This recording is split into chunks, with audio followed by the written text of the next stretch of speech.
नमस्कार दोस्तों, स्वागत है आपका डिफेंस गैलरी में। अमेरिका भारत का एक अच्छा डिफेंस अलाई बन रहा है धीरे धीरे, लेकिन इस बीच में अमेरिका ने एक ऐसी हरकत की हुई है, या फिर आप कह लीजिए कि अमेरिकन नेवी ने एक ऐसी हरकत की हुई है जो कि कहीं ना कहीं भारत और अमेरिका के जो बढ़ते हुए डिफेंस टाइज हैं उसको थोड़ा बहुत संदेह में डाल सकता है। या फिर आप कहिए कि थोड़ा सा एक अजीब बात है कि भारत अमेरिका के इतने अच्छे रिश्ते हैं, उसके बावजूद अमेरिका ने ऐसा कैसे किया। अमेरिका ने किया क्या है, तो अमेरिका की एक फ्लीट है जिसका नाम है 7th फ्लीट। ये एक नवल फ्लीट है जिसमें कि बहुत सारे डिस्ट्रॉयर्स, फ्रिगेट्स और एयरक्राफ्ट कैरियर जो हैं वो एक साथ ऑपरेट करते हैं। इनका नाम है बेसिकली 7th फ्लीट। और आपको ये भी जानना चाहिए कि ये जो नवल फ्लीट है अमेरिका की, यही वो फ्लीट है जो कि 1971 में जब भारत पाकिस्तान के बीच में जंग चल रही थी, तो उस समय अमेरिका ने अपनी इसी 7th फ्लीट को भारत के खिलाफ अटैक करने के लिए भेजा था,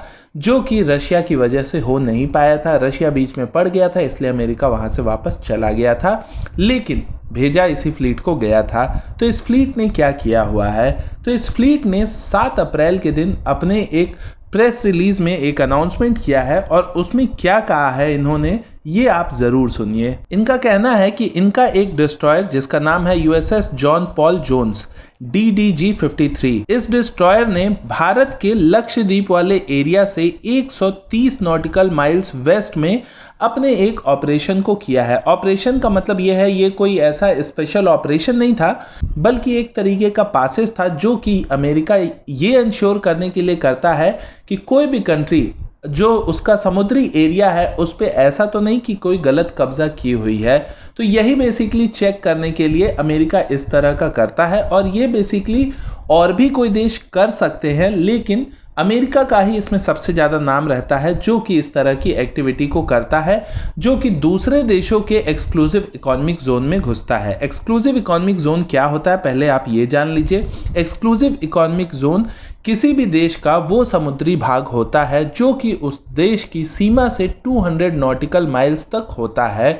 ये एक इंटरनेशनल लॉ है। तो भारत का जो मेन लैंड है वो अंडमान निकोबार और लक्षद्वीप, इन सारे ही आप कहिए जो हमारी जमीनी सीमा है उन जमीनों की, उससे 200 नॉटिकल माइल्स तक एक्सक्लूसिव इकोनॉमिक जोन भारत का है। ऐसे ही हर देश का होता है 200 नॉटिकल माइल्स तक। इसका फायदा क्या होता है? इसका फायदा ये होता है कि समंदर का वो पानी जो 200 नॉटिकल माइल्स के अंदर आता है उस पे उस पर्टिकुलर देश का एक्सक्लूसिव अधिकार होता है।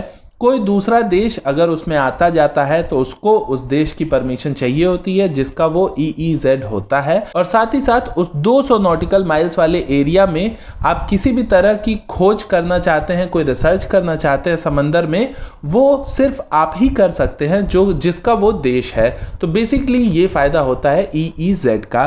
तो अमेरिका ने खुद से अपने ही ये प्रेस रिलीज में कहा है कि वो भारत के एक्सक्लूसिव इकोनॉमिक जोन से 130 नॉटिकल माइल्स की दूरी पे था, यानी कि वो हमारे 200 नॉटिकल माइल्स वाले क्राइटेरिया में 70 नॉटिकल माइल्स ऑलरेडी अंदर आ चुका था उनका एक डिस्ट्रॉयर। और सबसे अजीब बात यहाँ पे ये है कि अमेरिका का कहना है कि ये इंटरनेशनल लॉ के अकॉर्डिंग है, यानी कि अमेरिका का मानना है कि इंटरनेशनल लॉ जो है वो इस चीज को अलाउ करता है कि अमेरिका जाए और इंडिया से ना पूछे। तो इंटरनेशनल लॉ क्या है ये भी आपको थोड़ा सा जानना चाहिए। फ्रीडम ऑफ नेविगेशन अगर आप सर्च करेंगे तो आपको मिल जाएगा। ये बेसिकली यूनाइटेड नेशंस का बनाया हुआ एक लॉ है जो कि उनके आर्टिकल 87 में 1982 में ऐड किया गया था।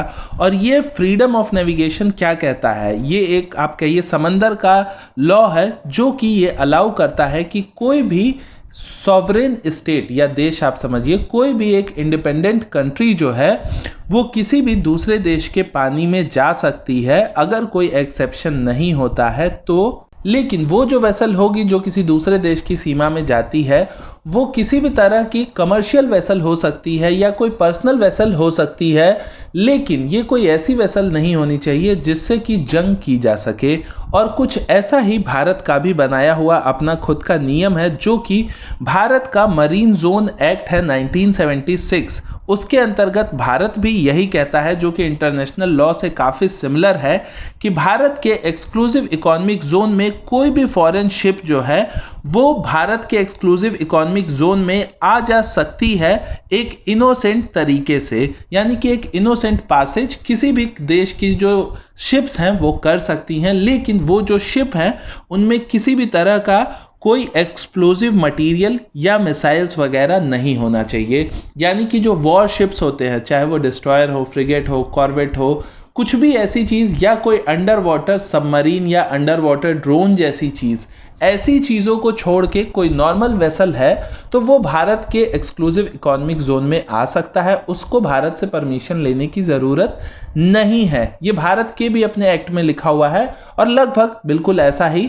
इंटरनेशनल लॉ भी है यूनाइटेड नेशंस का। लेकिन आपको यहाँ ये भी जानना चाहिए कि भारत का जो एक्ट है वो तो चलिए भारत का पर्सनल है, लेकिन इंटरनेशनल लॉ जो बनाया गया है यूनाइटेड नेशंस का, जो कि अमेरिका जिसका हवाला दे रहा है कि हमने जो किया है वो इंटरनेशनल लॉ के अकॉर्डिंग है, आपको जान के आश्चर्य होगा कि उस इंटरनेशनल लॉ में अमेरिका ने खुद ने ही साइन नहीं किया हुआ है। 1982 में जब वो लॉ बना था यूनाइटेड नेशंस का, तो अमेरिका ने उस पर साइन नहीं किया, लेकिन अमेरिका ये चाहता है कि दुनिया उस लॉ को फॉलो करे और अमेरिका ये चेक करता रहता है। तो ये बेसिकली एक इशू हुआ है जो कि अमेरिका ने किया हुआ है। अब इसमें नया क्या है या इसमें क्या प्रॉब्लम्स हैं, तो सोर्सेस का ऐसा कहना है कि ये कोई पहली बार नहीं है। अमेरिका हमारा एक अच्छा अलाई है। अमेरिका इस तरीके से इंडियन ओशन रीजन में भी आता रहता है जैसे वो किसी और देशों के पानी में जाता है। लेकिन यहाँ पे अलग ये चीज की गई है कि इससे पहले अगर आपको नहीं पता है तो कोई बात नहीं, अमेरिका अनाउंस भी नहीं करता है, दुनिया को भी नहीं बताता है।